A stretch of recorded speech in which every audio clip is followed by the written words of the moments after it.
Hello friends, welcome to বিদমাহি মৌপিয়ারি। সবাইকে জানাই বাংলা নববর্ষের অনেক অনেক শুভেচ্ছা।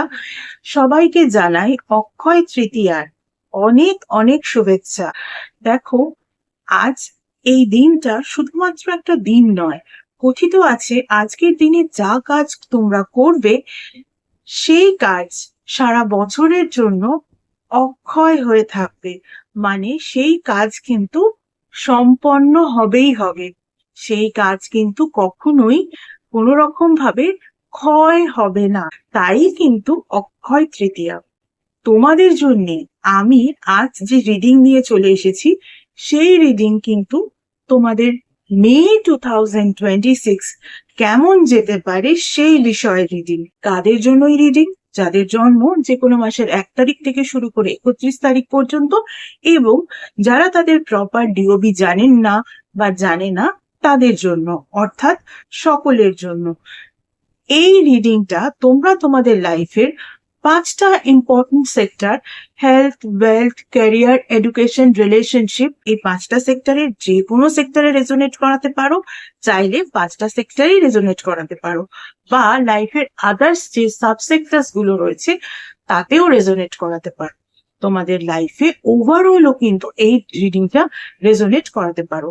যে ক্ষেত্রেই রেজোনেট করবে সেই ক্ষেত্রেই কিন্তু তোমরা এই রিডিংটা রেজোনেট করাতে পারো। তাহলে চলো শুরু করা যাক।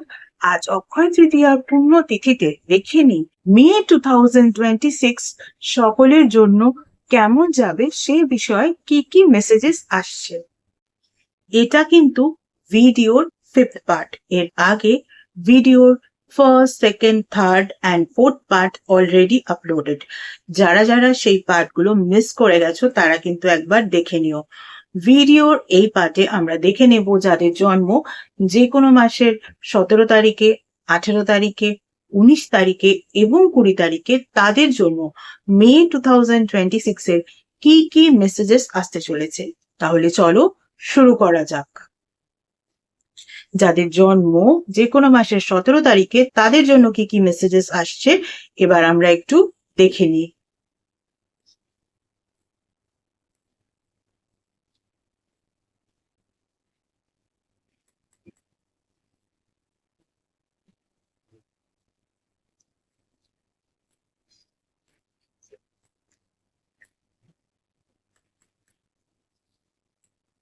যাদের জন্ম যে কোনো মাসের 17 তারিখে তাদের জন্য যে নাম্বারগুলো ইম্পর্টেন্ট হতে পারে, নাম্বার 48 আর তার সঙ্গে সঙ্গে নাম্বার 12। দেখো, তোমাদের জন্য যে ফার্স্ট কার্ডটা এসছে সেটা হচ্ছে পয়েজড এর কার্ড, এবং তার সঙ্গে সঙ্গে কিন্তু চাইল্ডিশ এক্সপ্রেশনের কার্ড। দেখো, তোমাদের মধ্যে থেকে হয়তো চাইল্ডিশ যে ব্যাপারটা, সেই ব্যাপারটা হয়তো কোথাও গিয়ে একেবারে হারিয়ে ফেলেছো। সব সময় মনে রাখবে, দিল তো বাচ্চা হে জি, বয়স যাই হোক না কেন মনটাকে কিন্তু বাচ্চাদের মতো রাখতে হবে। চাইল্ডিশ বিষয়টাকে কিন্তু একেবারেই তুমি তোমার মন থেকে হারিয়ে ফেলো না, এটাই ডিভাইন তোমাকে বলছেন। এবার তুমি মে 2026 তোমার লাইফের 5টা ইম্পর্টেন্ট সেক্টরে বা আদার সাবসেক্টরসে যেখানে যে কাজই করবে ভেবেছো, সেই কাজটা করবার জন্য কিন্তু তুমি একেবারে রেডি। মানে তোমার যে প্ল্যান চক আউট করার কথা, সমস্ত কিছু কিন্তু তুমি একেবারে রেডি করে ফেলেছো। মানে একদম রেডি স্টেডি হয়ে আছো, জাস্ট গো বলার একটা অপেক্ষা, তারপরেই তুমি দৌড়াতে শুরু করবে, লাইক দ্যাট। তো ডিভাইন বলছেন, তুমি যেভাবে ভেবেছো, তুমি যেভাবে তোমার কাজগুলোকে করবে, সেই কাজগুলোর প্ল্যানিং তৈরি করেছো, সেই সমস্ত কিছু কিন্তু একেবারে ঠিক আছে। তুমি মে 2026 সেই কাজ করে ফেলো। এবার কাজ করতে গিয়ে যদি তোমার মনে হয় কোথাও গিয়ে খুব গাম্ভীর্যপূর্ণ একটা এনভায়রনমেন্ট তুমি ফেস করছো, বা নিজের মধ্যে কোথাও একটা গাম্ভীর্য ব্যাপার যদি এতদিনে এসে থাকে, মানে তুমি যদি নিজেকে খুব একেবারে গাম্ভীর্যপূর্ণ মানুষ হিসাবে সকলের সামনে রিপ্রেজেন্ট করেছো, সেই রকম একটা বিষয় যদি এসে থাকে, এবং তোমার যদি মনে হয় তোমার একটা সার্টেন এজ হয়ে গেছে, তোমার আর এখন বাচ্চাদের মতন বিহেভ করা সেই বিষয়গুলো সাজে না, তাহলে বলবো না সাজুক, তুমি বাইরে বিহেভ করো না, কিন্তু মনটাকে বাচ্চাদের মতো রাখতে ক্ষতি কি? তাই নয় কি? তাই ডিভাইন বলছেন যে চাইল্ডিশ যে এক্সপ্রেশন সেগুলোকেও কিন্তু বজায় রাখতে হবে। তুমি তোমার কাজের জন্য একদম রেডি, তুমি সেই কাজটা করে ফেলো মে 2026-এ, কিন্তু নিজেদের মধ্যে থেকে কিন্তু চাইল্ডিশ ব্যাপারটাকে একেবারেই সরিয়ে ফেলো না। ওকে, চলো এবারে যাদের জন্ম যে কোনো মাসের 18 তারিখে তাদের জন্য কি রিডিং আসছে একটু আমরা দেখে নিই।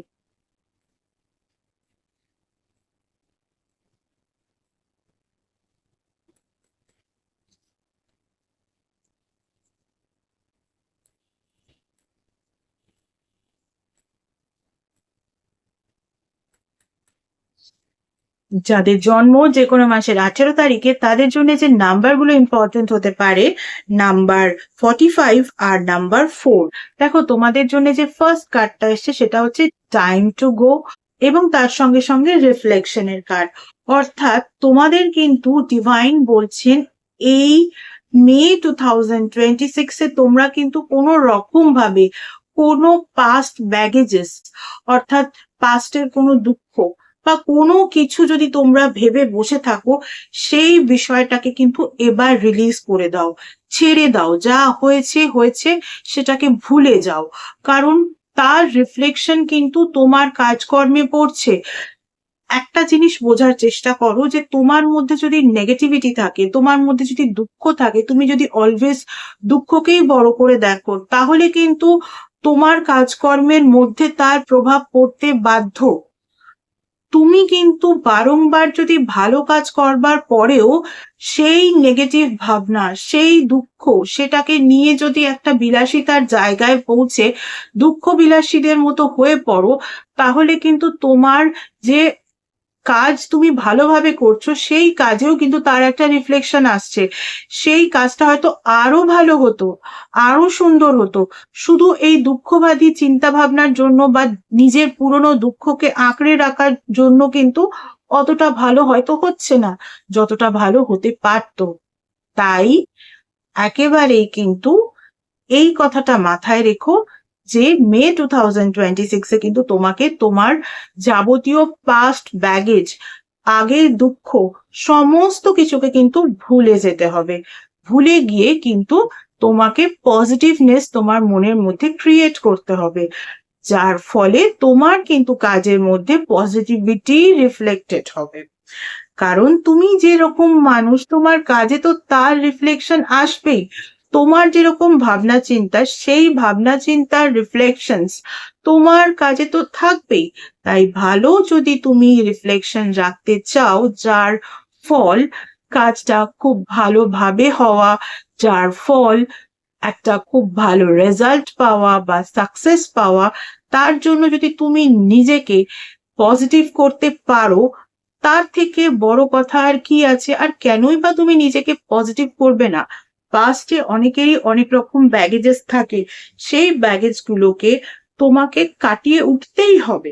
পাস্ট ধরে বসে থাকলে তুমি প্রেজেন্টে বাঁচতে পারবে না, আর যদি প্রেজেন্টে ঠিকঠাক ভাবে বাঁচতে না পারো, তোমার ফিউচারও কিন্তু সিকিউর হবে না, বা তোমার ফিউচারও কিন্তু সেরকম ভালো হবে না। ওকে, চলো এবারে যাদের জন্ম যে কোনো মাসের 19 তারিখে তাদের জন্য কি রিডিং আসে একটু আমরা দেখে নিই।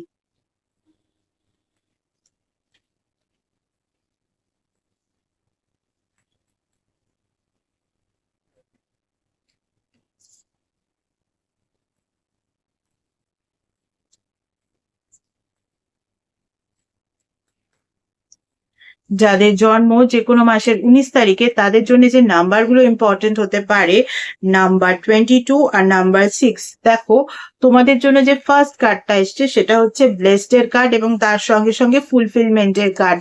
যখন ডিভাইনের এরকম ভালো ভালো মেসেজেস আসে না, তখন আমাদেরও মন কিন্তু খুব ভালো হয়ে যায়। দেখো ব্লেসড এর কার্ড নিয়ে আর কি বলবো, তো মে 2026-এ তোমাদের সঙ্গে ডিভাইনের ব্লেসিংস রয়েছে।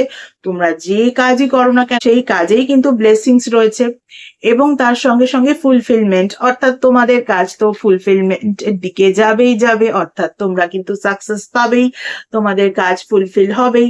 সুতরাং ডিভাইন ব্লেসিং আছে, কাজ ফুলফিল হবে, এরকম মেসেজ যখন তোমরা পাচ্ছ এই মে 2026-এর জন্য যাদের জন্ম যে কোনো মাসে 19 তারিখে, তাহলে what are you waiting for? শুরু করে ফেলো নিজে যেটা করতে চেয়েছো মে 2026 এ, সেই কাজটা একদম শুরু করে ফেলো। চলো এবারে যাদের জন্ম যে কোনো মাসের 20 তারিখে তাদের জন্য কি রিডিং আসে একটু আমরা দেখে নিই।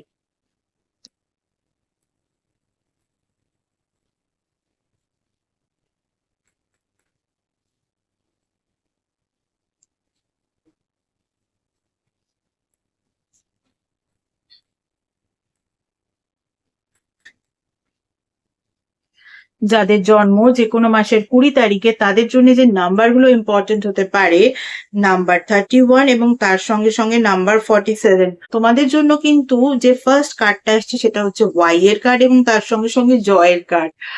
দেখো তোমরা কিন্তু ডিভাইনের কাছ থেকে একটা অদ্ভুত কন্ট্রাস্ট মেসেজ পাচ্ছ। কিরকম? দেখো ওয়াই এর কার্ড এবং তার সঙ্গে সঙ্গে জয়ের কার্ড। জয়ের কার্ড নিয়ে আর কি বা বলতে পারি, জয় মানে একটা জয়ফুল ব্যাপার, আনন্দের ব্যাপার মে 2026 এ তোমাদের সঙ্গে হতে চলেছে, কিন্তু তার সঙ্গে সঙ্গে ওয়াই এরও ব্যাপার রয়েছে। অর্থাৎ এক্ষেত্রে কিন্তু একটু কেয়ারফুলি মে 2026 এ তোমাদের বিভিন্ন কাজ করা উচিত। যে কাজগুলো থেকে তোমরা একটা জয়ফুল মোমেন্ট ক্রিয়েট করতে পারতে বা নিজেদের মধ্যে জয়ফুল ব্যাপারটাকে ফিল করতে পারতে, সেই ক্ষেত্রেই কিন্তু তোমার সেরকম জয়ফুল ব্যাপার হবে না, বা হঠাৎ করে হয়তো তোমার সামনে থেকে সেই জয়ফুল মোমেন্টটাই আর থাকবে না, এরকম কিছু সিচুয়েশন ক্রিয়েট হতে পারে। তখন তোমার মনে চিন্তা আসতেই পারে, ভাই এই জিনিসটা কেন হলো? মানে তুমি যে জয়ফুল মোমেন্টটাকে ক্রিয়েট করতে পারছিলে কিন্তু হঠাৎ করে সেই বিষয়টা কেন হলো না? এরকম ব্যাপার কিন্তু মে 2026 এ হতে পারে। তাই আমি বলবো মে 2026 এ যাদের জন্ম যে কোনো মাসের 20 তারিখে তাদের কোনো রকম কোনো ইম্পর্টেন্ট কাজ করবার দরকার নেই। জুন 2026 এর রিডিং নিয়ে আমি তো মের শেষের দিকে বা জুনের প্রথমের দিকে আসবোই, তখন দেখো তোমাদের জন্য কি রিডিং আসছে, তারপর কিন্তু তোমরা সেই ওয়াইজ কাজ করো। আপাতত কিন্তু এই মাসে সেরকম ভাবে তোমাদের কোনো রকম কোনো কাজ করবার দরকার নেই। তোমরা তোমাদের যে কাজগুলো করতেই হয়, যেগুলো তোমাদের করতে হবে, সেই ধরনের কাজগুলো কিন্তু খুব কেয়ারফুলি করো। তাহলে দেখবে কিন্তু যে জয়ফুল মোমেন্ট তোমরা ক্রিয়েট করতে চাইছিলে সেরকম জয়ফুল মোমেন্ট ক্রিয়েট হচ্ছে বা হচ্ছে না সেটা বড় কথা নয়, অ্যাটলিস্ট কাজগুলো যে কেন ঠিকঠাক ভাবে হলো না সেই বিষয়টা নিয়ে যে চিন্তা ভাবনা, সেই বিষয়ে চিন্তা ভাবনাটা আসছে না। ওকে, চলো ভিডিও এই পার্টে কিন্তু এটুকুই। বাকি রিডিং গুলো দেখতে হলে কিন্তু দেখতে থাকতে হবে। এছাড়া যারা যারা আমার থেকে পার্সোনাল কনসালটেশন নিতে চাও তাদের বলবো, পার্সোনাল কনসালটেশন কিন্তু একেবারেই ফ্রি কনসালটেশন নয়।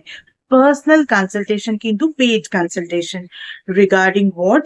Regarding numerology, vastu, tarot reading, tarot healing, crystal healing, healing with Reiki, healing with meditation, healing with law of attraction, healing with symbolism, astrology, palmistry, সনাতন ধর্মীয় পদ্ধতিতে স্পেল কাস্টিং, সনাতন ধর্মীয় পদ্ধতিতে মোজো ব্যাগ মেকিং, এছাড়াও এমন কিছু স্পেশাল রেমেডিস যেগুলো তোমাদের ওভারঅল ডিটেলস চেক করার পরেই দেওয়া যায়, এভাবে জেনারেলি দেওয়া যায় না, ইত্যাদি বিষয় আমার থেকে কনসালটেশন নিতে হলে কিন্তু স্ক্রিনে যে ইমেল আইডিটা দেখতে পাচ্ছ সেই ইমেল আইডিতে মেল করো তোমাদের অ্যাপয়েন্টমেন্ট বুক করার জন্য।